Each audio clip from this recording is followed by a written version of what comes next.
Hey y'all, Tony, Circle Nation. Medicare for All is essential.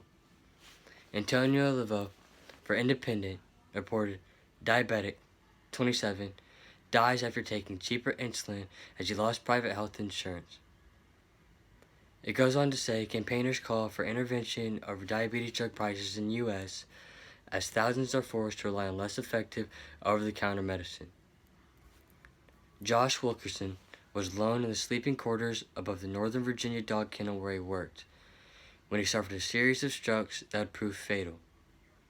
He had aged out of his stepfather's health insurance plan on his 26th birthday and eventually switched to over-the-counter insulin. Like many other diabetics his age, he could not afford the prescription brand that he needed. A few hours after taking another dose of the lower-grade medication that June day in Leesburg, Mr. Wilkerson was in the throes of a diabetic coma, his blood sugar level 17 times higher than what is considered normal.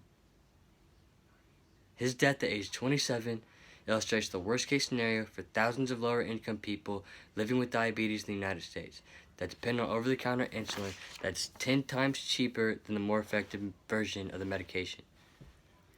It's very hard, said his fiancée, Rose Walters, 27, who, like Mr. Wilkerson, was born with a congenital form of the disease known as type 1 diabetes.